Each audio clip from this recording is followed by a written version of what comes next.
George Carlin never believed in sugarcoating reality. He saw the world for what it was, a playground for greed wrapped in the costume of civilization. People like to think we've come a long way, that we're enlightened, moral, advanced, progressive, or whatever new buzzword they throw around to make themselves feel important. But Carlin ripped through that illusion like a man tearing down wallpaper, hiding cracks in the wall. He said society isn't civilized, it's just better at hiding its insanity. Civilization, in his eyes, was a nice word for organized greed. It wasn't about uplifting people, it was about keeping them docile while a few ran the show. He'd look at the world and say, you know what's wrong with it? Everything. Because every system, every institution, every government office, and every corporate boardroom was filled with people pretending they cared, when really they cared only about staying on top. That's the beauty of Carlin's vision. He didn't buy the slogans, the flags, or the smiling faces on TV. He knew the script. You get born, they teach you just enough to work, not enough to question, and then they tell you how lucky you are to be free. But in reality, freedom is rationed out like a corporate coupon. Expires soon, terms and conditions apply. Carlin would mock how people believed in the idea of a system that works for everyone. He said, it's a big club and you ain't in it. And that club runs the show. They make the rules, write the laws, own the news, and decide what you're supposed to think is important. They don't want citizens. They want consumers. They don't need thinkers. They need buyers. The so-called civilization we built isn't a place of progress. It's a theme park of control. You can ride any attraction you like as long as you pay at the gate and keep your hands inside the car at all times. He'd look at the economy, this grand illusion of fairness, and laugh. People think if they just work hard, save a little, and stay honest, they'll make it. But Carlin saw that as the biggest joke of all. The game was fixed before you even started playing. The people at the top aren't working harder. They're working smarter by making sure you stay too busy to notice the setup. You get your education, but it's not education. It's training. You're trained to repeat, not to think. You're trained to follow instructions, not to question authority. Then they send you into the workforce and tell you to be grateful for the opportunity to trade your life for a paycheck. Carlin loved to point out the contradictions. People living in debt while calling themselves free. People working jobs they hate to buy things they don't need. People too tired to notice that the system isn't broken. It's designed this way. He'd laugh and say civilization is just a nice word for structured greed. You get up, you go to work, you obey, and in return, they let you live in a small corner of the illusion. The minute you stop playing along, you find out how civilized they really are. Miss a few payments, lose your job, challenge authority. And suddenly the polite mask of civilization drops, revealing the same primal instinct humanity's had for centuries, control or be controlled. He'd say it's funny how people think we've evolved. We've got smartphones, self-driving cars, and talking refrigerators, but we still can't share, tell the truth, or live without hating someone. Civilization gave us technology, not wisdom. It gave us luxury, not compassion. We've become a society where people would rather upgrade their phone than their mind. Carlin would take that idea and slice it open on stage, letting everyone laugh while realizing they were the punchline. He saw how greed was dressed up as ambition. The world teaches you to chase your dreams, but it really means chase money. The minute you stop chasing, they call you lazy. The minute you question why the chase exists at all, they call you crazy. Carlin saw through all of it. He knew that in a system built on profit, morality doesn't stand a chance. You can talk about values all you want, but at the end of the day, whoever pays the most gets to decide what's right. That's civilization, the illusion of ethics governed by economics. He'd probably laugh at how people worship brands like modern-day gods, like Apple, Tesla, each one with its own gospel, its own faithful believers. You see someone camping outside an Apple store for a new phone, and Carlin would say, there's your religion, right there. Civilization has replaced faith with consumerism, saints with celebrities, and prophets with influencers.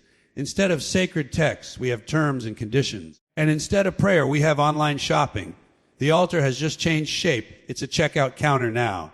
He'd go further and say that the very idea of progress is a scam. Every time humanity invents something, it finds a way to weaponize it, monetize it, or addict someone to it. We've built machines that can think faster than us, but not a conscience that can feel deeper than us. We're so proud of being advanced, but we're just better at finding creative ways to exploit each other. Carlin would laugh and say, civilization, you mean the system that invented napalm credit cards and reality TV, real advanced species we got here. The beauty of Carlin's truth was that it was universal. It didn't matter what country you lived in or what language you spoke. Greed sounds the same everywhere. He'd call out politicians for selling promises they never planned to keep, corporations for pretending to care, and people for believing the lies just because they came with a smile. He didn't hate people. He hated the stupidity that made people easy to control. He'd say never underestimate the power of stupid people in large groups. That was civilization's foundation, mass agreement on nonsense. Carlin understood that the whole idea of being civilized was built on pretending. We pretend to care about the planet while destroying it for convenience. We pretend to value life while glorifying war. We pretend to honor truth while paying for lies.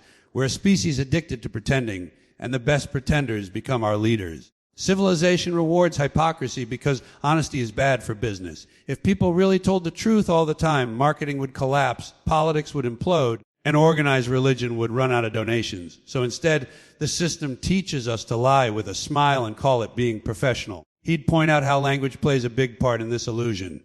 We don't kill innocent people. We cause collateral damage. We don't spy on citizens. We conduct surveillance for security. We don't fire workers. We downsize. Carlin saw language as the main weapon of civilization. Words used to disguise reality instead of reveal it. He'd say, you don't have a war anymore. You have a conflict. You don't have poor people. You have the economically disadvantaged. Civilization became a game of euphemisms, rebranding cruelty to make it sound humane. Even charity, he'd say, isn't pure. It's just guilt management for the rich. People give not because they care, but because they want to feel better about stepping over the poor every day. Civilization sells compassion as a product now. You can donate with one click and feel like a saint without ever leaving your couch. He'd mock the idea of corporate social responsibility, laughing at companies that poison rivers one day and plant trees the next. Civilization runs on contradictions, and Carlin made it his job to point them out. He believed that real civilization would mean people caring about each other without being told to. But that doesn't sell. You can't market empathy. You can't profit from kindness, so the system teaches you to compete instead of connect. Get ahead, not together. That's the slogan of the modern world. Carlin saw that the word civilized had lost its meaning. Civilization isn't about humanity's growth. It's about the sophistication of our delusions. We've built a machine so intricate that most people can't even see the gears grinding them down. He joked that humans brag about having laws and rights, but those laws always seem to favor the powerful. Civilization writes laws to control the poor and loopholes to protect the rich. He'd laugh and say the justice system isn't about justice. It's about just business. We call it order, but it's really hierarchy. The more civilized we get, the more polite our oppression becomes. We don't use whips anymore. We use interest rates, job insecurity, and fear. That's how the modern masters keep everyone in line, through the illusion of choice and the comfort of distraction. Carlin would remind us that the worst part isn't the people running the system. It's that the rest of us keep it running. We buy, we vote, we obey, we repeat. We feed the same machine that exploits us and then wonder why nothing changes. Civilization has convinced us that obedience equals peace and silence equals maturity. So people swallow their frustration, laugh at their own suffering, and call it being realistic. That's why Carlin's comedy still hurts today. It wasn't just jokes. It was an X-ray of the human condition. He saw that beneath all the technology, all the progress, all the slogans, humanity was still motivated by the same old instincts: greed, fear, and control. The difference is, now we wear suits while doing it. Civilization didn't make us better, it just made us better at pretending. And Carlin's voice still echoes because deep down, we know he was right. The world didn't change, it just upgraded its hypocrisy. George Carlin had this knack for cutting through the noise and saying what everyone else was too scared or too comfortable to admit: freedom isn't what you think it is. He'd look around and see people bragging about living in the land of the free, waving their flags, singing their songs, and proudly reciting slogans that were written by the same people who figured out how to sell them soda and credit cards. He knew that most people don't want real freedom. They want the illusion of it. Real freedom is dangerous. It means you think for yourself, question everything, and reject nonsense no matter how shiny it looks. That kind of freedom doesn't fit neatly into a commercial or a campaign ad. He used to say, they give you just enough to keep you quiet. And that's the genius of the modern system. They figured out that you don't have to lock people in cages anymore if you can build invisible ones. You don't have to ban freedom if you can redefine it. So now freedom isn't about independence, it's about permission. You're free to choose, but only between the options they put on the shelf. You can vote for anyone you want, as long as it's one of the two brands owned by the same donors. You can say whatever you want, as long as it doesn't threaten the hand that feeds you. You can chase any dream, as long as it keeps the machine running. Carlin saw this illusion decades ago. He'd look at the average person working their whole life to stay afloat, paying bills, raising kids, obeying laws, and then proudly calling that freedom. He'd laugh at how we've been trained to confuse activity with liberty. People say, I can buy whatever I want, go wherever I want, watch whatever I want. But Carlin would remind them, you're not free, you're just well entertained. The system has perfected the art of distraction. They hand you a screen, fill it with dopamine, and call it choice.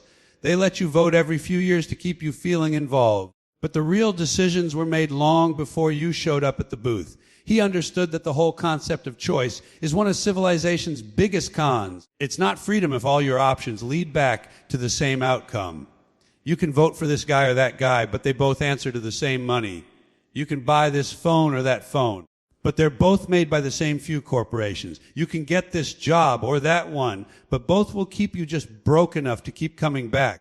The system gives you the illusion of agency, the feeling that you're in control, while every path loops back to the same power structures. Carlin's comedy made people laugh and squirm at the same time because he wasn't describing some dystopian future.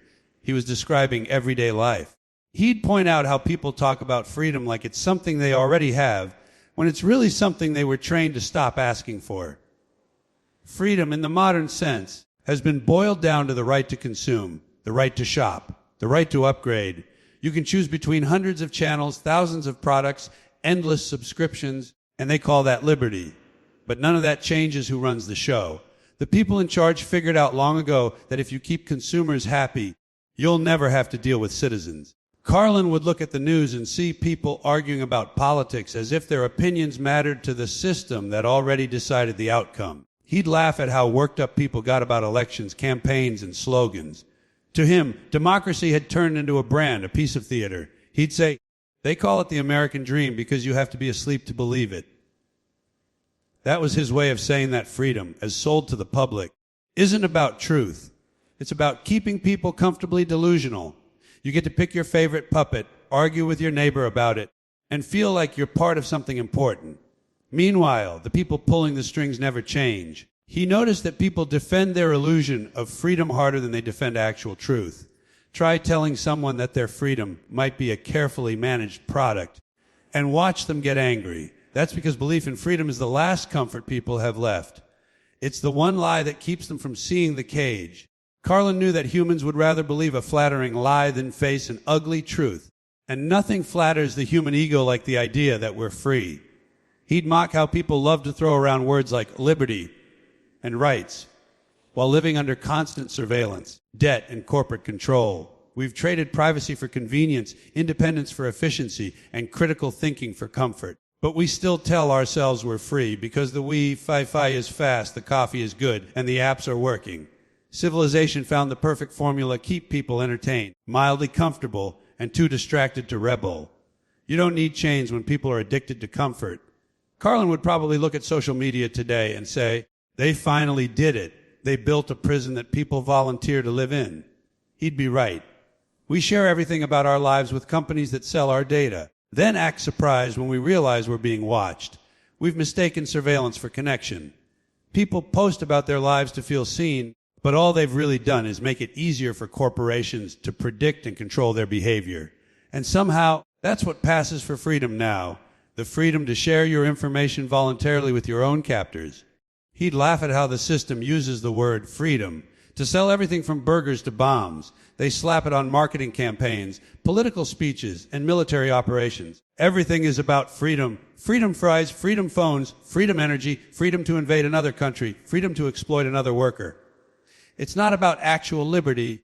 It's about selling the idea of it. Because as long as people believe they're free, they won't fight for real change. Carlin understood that the illusion of freedom works best when people feel they have a say. That's why democracy gets dressed up like a carnival. Every few years, you get to go into a booth, push a button, and feel powerful for 60 seconds. Then you go back to your life, your bills, your job, your stress, And the same elite class continues to run everything. But you feel good because you participated. It's like giving a child a steering wheel in the back seat and letting them think they're driving. He also noticed how freedom had become conditional. You're free as long as you don't step out of line. You can say what you want until someone with more money, power, or influence decides you shouldn't. You can protest as long as it's in the designated area and doesn't disrupt anything that actually matters. You can question authority, but not too loudly and never in a way that threatens profits. Carlin would say that the system doesn't mind rebels, it just wants them to stay harmless. And isn't it funny? He'd point out how people defend a system that barely tolerates them. People are proud to live in societies where working themselves to exhaustion is seen as noble, where questioning the government is seen as ungrateful, and where being overworked and underpaid is considered doing your part. The illusion of freedom makes people grateful for their own exploitation. They'll thank the system for giving them a tiny piece of comfort while it quietly takes the rest. Carlin would say that true freedom isn't about flags, borders, or slogans. It's about being left alone. The freedom to think without manipulation, to question without punishment, to live without constant economic pressure. But that kind of freedom doesn't make money. Real independence can't be monetized, so civilization replaced it with lifestyle freedom, the freedom to pick your phone wallpaper, your pizza toppings, or your Netflix show. The system doesn't mind you being different, as long as you're spending. He'd look at the world today and see people drowning in subscriptions, notifications, and digital choices. And he'd say, you're not free. You're being farmed. Because that's the truth of the illusion. Freedom is now a product line. They give you the feeling of autonomy, so you'll stop asking for the real thing. You can personalize everything but your paycheck. You can customize your phone, but not your life. You can speak freely online as long as you don't say anything that costs someone money. The funniest part, Carlin would note, is that people have become their own prison guards. They enforce the illusion themselves. People police each other's opinions, cancel each other for thinking differently, and report each other to corporations that pretend to care about ethics. The system doesn't even need to control you directly anymore. It's crowdsourced. The illusion of freedom has become so strong that people will defend the system that exploits them, mock anyone who questions it, and proudly declare, I have nothing to hide. Like that's something to brag about. He'd talk about how the educational system plays a big role in maintaining the illusion. You're not taught how to think, you're taught what to think. You're taught how to fit in, not how to break out. From the first day of school, you're trained to follow rules, memorize, obey, and perform. By the time you graduate, you're perfectly conditioned to accept your place in the hierarchy. You'll believe you're free because you got to choose your major and your brand of coffee. But your destiny was decided long before you were born. Carlin would laugh at how people talk about freedom as if it's something guaranteed by law when it's really something tolerated by power. The people at the top allow just enough liberty to keep the population docile. Too little and people revolt. Too much and they start thinking.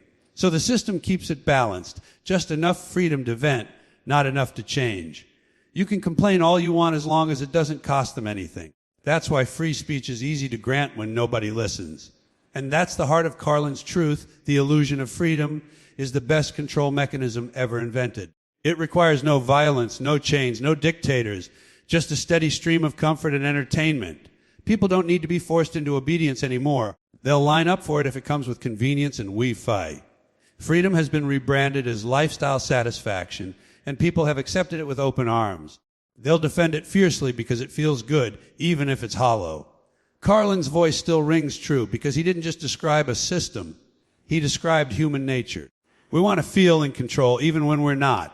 We want to feel free even inside invisible walls. That's why his jokes still sting. He wasn't mocking freedom. He was mocking what we've settled for. The truth hurts because deep down, everyone knows that the cage isn't made of bars anymore. It's made of comfort, distraction, and the sweet sound of being told, you're free. George Carlin understood something about